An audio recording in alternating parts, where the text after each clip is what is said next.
사도행전 10장은 이제 복음이 이방인들에게 본격적으로 전해짐을 보여주는 상징적인 사건을 하나 기록하고 있습니다. 그것이 바로 고넬료의 회심 사건, 고넬료가 성령 세례를 받은 사건입니다.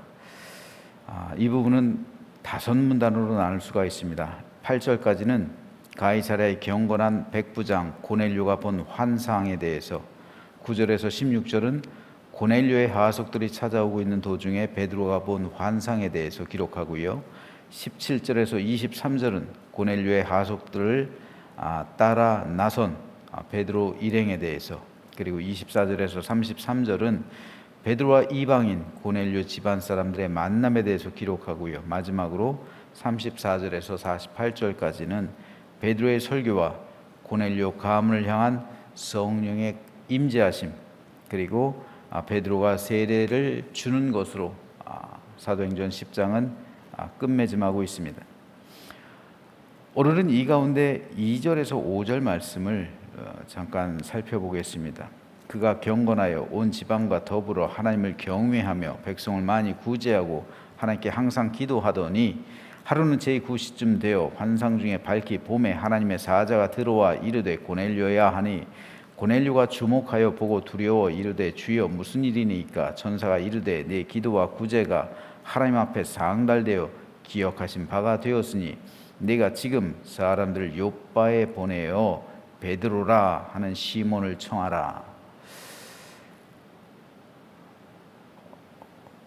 고넬료는 분명 하나님을 경외하는 사람이긴 했지만 이방인이었습니다. 그런데 하나님께서는 고넬료뿐 아니라 그 집안의 모든 사람에게 성령 세례를 베풀어 주셨어요. 그래서 이제 이방인들도 성령 세례를 받게 되었고 더불어 구원받은 믿음의 백성들이 되는 그 길을 열어주는 상징적인 인물이 되었습니다. 그렇다면 왜 하나님께서는 고넬료를 이런 은혜와 사랑의 통로로 사용하시고 그에게 성령 세례를 베풀어 주셨을까요? 오늘 본문 2절에서 그 이유가 구체적으로 이렇게 기록되어 있죠. 그가 경건하여 온 집안과 더불어 하나님을 경외하며 백성을 많이 구제하고 하나님께 항상 기도하더니.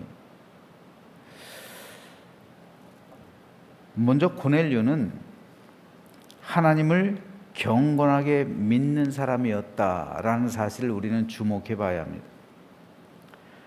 즉 고넬료는, 당시 사람들은 이 두 가지 개념이 모순되는 거예요. 이방인인데 경건하다. 이방인인데 경건하다는 이 사실은 사실 모순된 명제입니다.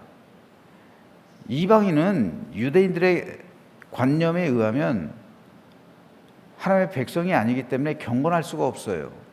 유대인들이 생각하는 경건이란 하나님을 잘 믿는, 하나님을 위해 자신의 삶을 드리는 그런 행태의 믿음이 유대인들이 볼 때 경건한 거죠.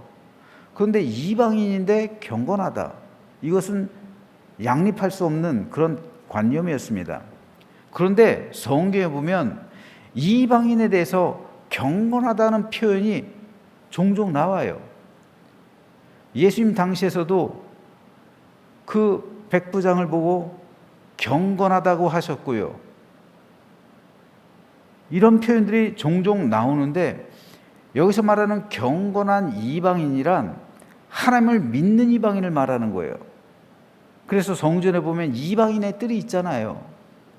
하나님을 믿기는 하는데 그런데 이방인의 뜰에서 유대인의 뜰로는 나가지 못하잖아요. 남자들의 뜰. 다시 말해서 성전 미문에 앉아서 구걸하던 그 나면서 장인이 되었던 사람, 걷지 못했던 사람, 그 문 안쪽으로는 못 들어가는, 그 문 안쪽으로는 유대인들만 들어갈 수가 있어요. 그 문 밖에 이방인의 뜰이요. 그 이방인의 뜰에다가 대제사장들이 난전을 차리게 한 거잖아요. 그래서 동물들이 있었다는 건 뭡니까? 이방인을 마치 동물처럼 그렇게 취급했다는 거잖아요. 세리가 이방인의 뜰에서 자기 가슴을 치면서 기도하잖아요. 그 이방인의 뜰이요. 그 이방인의 뜰이 성전 뜰 안까지 오기는 했는데 성전 안으로는 못 들어가는 거예요. 다시 말해서 경건한 이방인이란 이 뜰까지 들어온 사람을 말하는 거예요. 하나님을 믿기는 해요. 그런데 그 하나님의 성전 안으로 들어가지 못하는 상태에 있는 사람.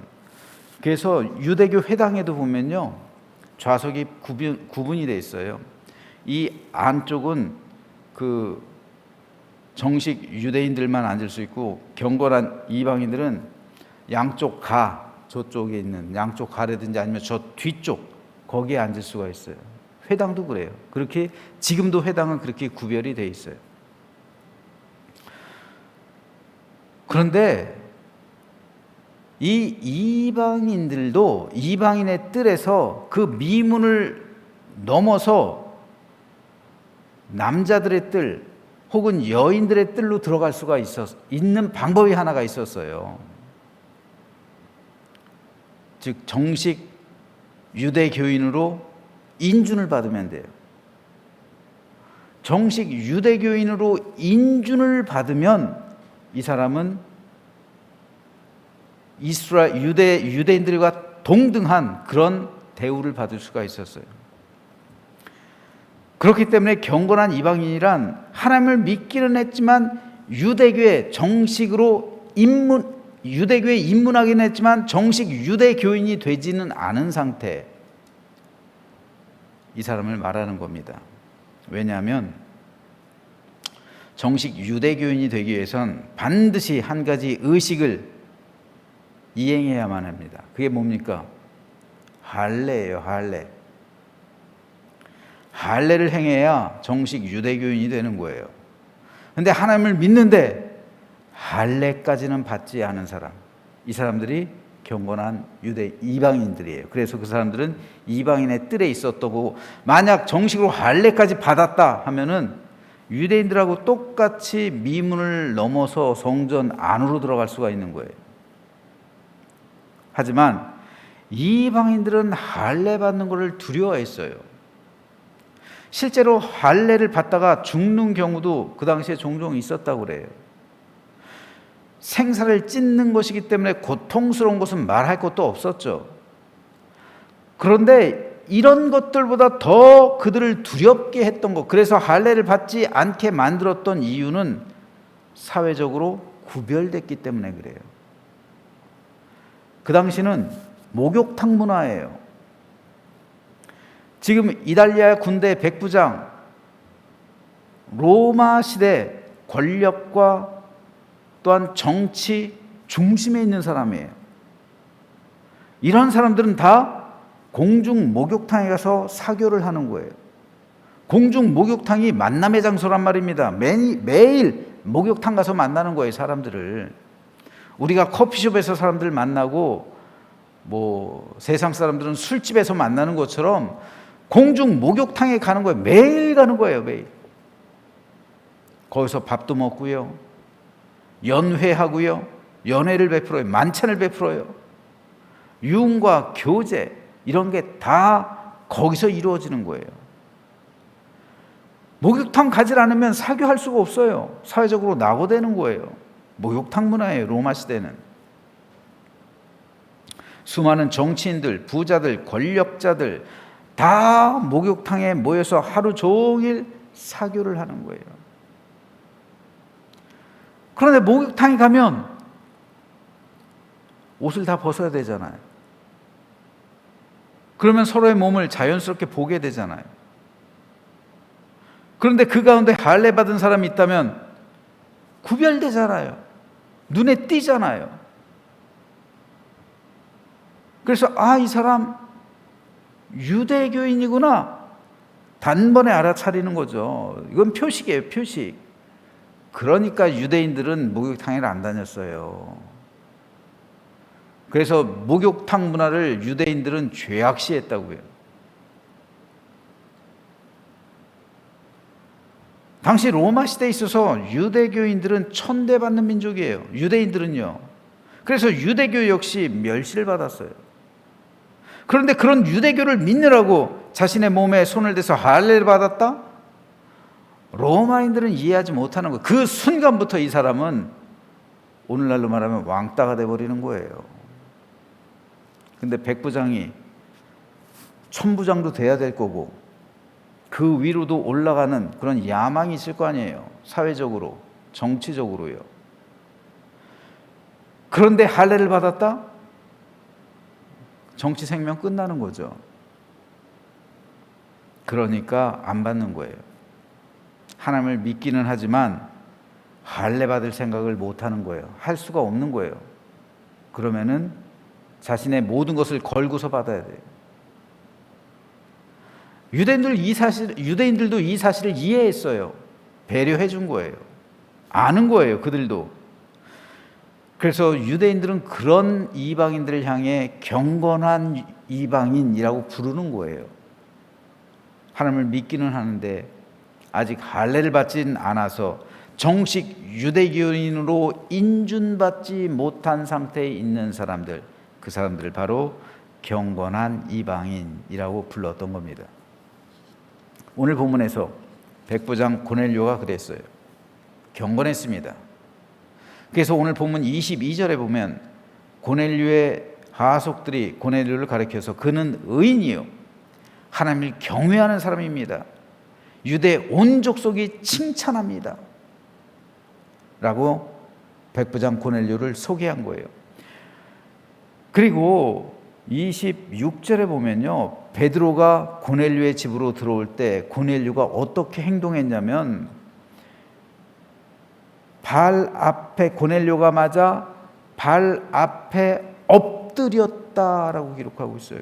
그에게 경배했다. 마치 천사를 맞아 드리는 것처럼, 천사가 자신의 집에 들어오는 것처럼 베드로에게 절을 했다는 거예요. 여러분, 고넬료는 백부장이에요.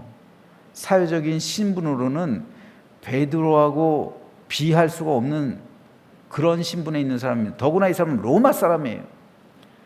근데 식민지에 있던 그 유대인한테 더군다나 어떤 신분, 그런 사회적인 신분이 그렇게 높지 않은, 베드로는 어부잖아요. 어부 출신이잖아요. 그런 사람한테 꿇어 엎드려 경배한다고요? 이게 바로 고넬료의 경건함이에요. 하나님의 종으로 생각한 거예요. 하나님께서 보내신 사자로 생각을 하는 거예요. 그러니까 베드로에게 꿇어 엎드려 경배할 수 있는 그 정도의 믿음이 있었다고요. 이게 하나님을 경외하는 거예요. 이것이 바로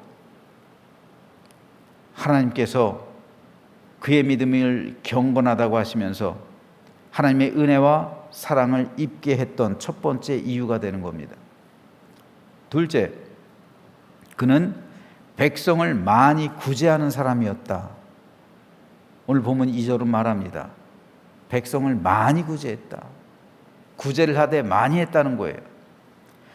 여러분, 당시 로마 군인들이 받는 연봉이 얼마인지 아세요? 로마 군인의 연봉, 일반 병사 기준으로 50데나리온이에요. 1데나리온이 하루 일당이라고 그랬죠. 노동자들의 하루 임금. 우리나라 경으로 치면 한 15만 원이라고 생각해 보세요. 15만 원이라고 한다면 연봉 750이에요. 여러분, 우리나라 사람이 지금 연봉 750만 원 받고 일하는 사람이 어디 있어요? 최저임금도 안 되잖아요. 훨씬 못 미치죠. 그런데 실제로 로마 시대에 그 군인들의 연봉이 50데나리온이에요. 어떻게 살아요? 그러니 전쟁하는 거예요. 전쟁에서 전리품 얻으라는 거예요. 로마 군인들은 자기가 살기 위해서도 전쟁을 하는 거예요. 그러니까 이게 로마 정치인들의 아주 고도로 계산된 그런 행위죠. 니네를 전쟁에서 전리품 가져, 니네를 뺏어서 가져. 사람 많이 죽이면 많은 보상을 받을 거야, 그만큼. 그러니까 로마 군인들이 잔인할 수밖에 없어요. 월급을 주지 않으니까, 아주 조금만 주니까 그냥 가서 닥치는 대로 약탈하고, 그러니까 잔인해져 가는 거죠, 사람들이. 그러니까 전쟁이 끊이질 않는 거예요. 그런데 정복할 때가 이제 더 이상 없잖아요. 로마 시대 이제 말기로 가면 갈수록. 그렇잖아요. 뭐 전쟁도 더 이상 정복할 때가 있어야 하지. 전쟁하려면 이제 인도나 중국까지 가야 되는데 거기까지 가기는 힘들잖아요, 또. 그러니까 주변 유럽 다 정복했죠. 소아시아 정복했죠. 중동 정복했죠. 더 이상 갈 데가 어디 있어요? 이제 정복할 데가 없어요, 별로. 이제 반란을 일으키면 유대 지역처럼 반란을 일으키면 거기 가서 정복하고 이제 그 사람들 걸 약탈하는 거죠. 그러니까 평상시에는 이 사람들은 살기 힘든 거예요. 평화가 있으면 이 사람은 살기 힘들어요. 그러니까 어떻게 돼요? 평화 시에는 전쟁이 없을 때 50데나리온 못 살아가잖아요. 그러니까 그땐 군인들이 백성들의 것을 강탈하는 거예요. 백성들의 것을 뺏어요. 쉽게 말해서 조폭들이 막 상납받고 막 하듯이 괴롭힌다고요. 막 강탈해 가요, 백성들의 걸. 오죽했으면 세례 요한이 군인들에게 받는 것으로 족하라고 말했을까요? 근데 받는 것으로 족할 수가 없는 거예요. 50데나리온 가지고 어떻게 살라고요? 근데 세례 요한은 왜 받는 것으로 족하라고 말할까요? 50데나리온으로 너희들 살아라. 난 낙타털에 뭐예요? 그 꿀 먹고 사니까, 메뚜기를 먹고 사니까 너희들도 그렇게 살아. 그런 말일까요? 아니에요. 이 말은 전쟁을 통해서 피 흘리지 말고, 남의 것 약탈하지 말고, 적은 것으로도 만족할 줄 아는 법을 배우라는 거예요. 하나님 나라는 그런 나라가 아니라는 겁니다. 나아가서 백성들의 것 역시 갈취하지 말라는 그런 세례 요한의 가르침이었던 겁니다. 그런데 군인들이 구제한다고요? 이것도 양립할 수 없는 개념이에요. 군인들이 자선행위를 한다고요? 남의 것이나 빼앗지 않으면 훌륭한 군인이죠. 군인들과 자선 어울리지 않는 개념이에요. 그런데 고넬료는 자선을 했다고요. 구제했단 말이에요. 그것도 많이 구제했다는 말입니다. 이것이 하나님께서 고넬료에게 사랑과 은혜를 베풀고 성령 세례를 주신 두 번째 이유가 되는 거예요. 그가 남을 긍휼히 여겼더니 하나님도 그를 긍휼히 여겨주신 거예요. 그가 베풀었더니 하나님께서도 그에게 베풀어 주시는 거예요. 그가 용서했더니 하나님도 그를 용서해 주시는 거예요. 셋째로, 하나님께서 그에게 사랑과 은혜를 베푸신 이유는 그가 하나님께 항상 기도했기 때문입니다. 그는 기도의 사람이었어요. 그래서 때를 따라 바쁜 순간에서도 잊지 않고 하나님께 기도했습니다. 그랬을 때 환상을 보게 돼요, 어느 순간. 그리고 하나님의 인도하심을 따라 베드로를 불러올 수 있었던 것이고, 불 세례받고 성령 세례받고 물 세례받고 참된 그리스도인이 되었던 겁니다. 이것은 오늘도 동일합니다. 하나님은 오늘도 여전히 하나님을 참되게 경외하는 사람을 찾으십니다. 또 자신의 것을 아끼지 않고 긍휼한 마음으로 가난하고 소외된 사람을 구제하는 사람을 하나님께서는 오늘도 찾으시고 그에게 긍휼을 베풀어 주시는 거예요. 또한 그가 기도할 때 하늘문 열어서 환상을 보여주시고 가장 좋은 것으로 그의 삶을 채워주시는 겁니다. 고넬료에게 있어서 가장 선하고 좋은 길 뭡니까? 영생과 구원의 길이에요. 예수님을 만나는 겁니다. 그래서 하나님은 그에게 성령 세례를 베푸시고 성령으로 충만한 삶을 살아가게 하셨던 겁니다. 그러므로 오늘 우리 역시 하나님을 경외하며 이웃을 긍휼히 여김으로 구제하고 또 기도에 힘쓸 때 여전히 우리에게 가장 좋은 것으로 채워주신다는 그 사실을 우리는 믿어야 합니다. 지금 중보기도팀이 매일 열심히 기도하고 있어요. 그런데 그 중보기도란 남을 위해서 하는 거잖아요. 남을 위해서 하는 것인데 지나고 나면 결국 그 기도를 통해서 내가 더 큰 은혜를 받고 고넬료처럼 복을 받는 거예요. 남을 위해서 기도했더니 결국은 내가 기도하지 않은 그 모든 것까지 채움받는 거예요. 이게 하나님의 원리입니다. 고넬료를 향해 주시는 그런 메시지예요. 말씀이에요. 그래서 오늘 여러분 4절 말씀에 보면 천사가 이르되 내 기도와 구제가 하나님 앞에 상달되어 기억하신 바 되었다. 기억하신 바 되었다라는 거예요. 우리가 기도할 때 하나님께서 기억하신다는 거예요. 우리의 기도를 들으신다는 거예요. 그래서 그 기도를 통해서 역사하신다는 것이죠. 결국 내가 중보기도 했더니 나에게 축복으로 돌아오는 이것이 얼마나 큰 은혜인지 모릅니다. 그러니까 여러분 하셔야 돼요. 그래야 내 영혼이 성숙하고요. 여러분 하루에 30분 1시간씩 기도하면 그게 쌓이면 어떻게 해서 누구에게 좋아요? 나에게 더 좋은 거예요. 여러분 남을 위해서 기도했는데 결국은 내가 더 큰 영성이 있는 것이고 내 믿음이 더 자라나는 거예요. 결국은 내가 고넬료와 같은 은혜와 축복을 받게 된다는 말입니다. 이 사실 믿으시면서 우리 모두 고넬료처럼 성령으로 충만하게 돼요. 하나님께 영광 찬송을 돌릴 뿐 아니라 나로 인해 우리 가정 역시 하나님의 은혜와 사랑으로 충만하게 되어서 생명과 구원과 성령 세례와 충만을 받는 우리 모두가 되시기를 주님의 이름으로 축원합니다.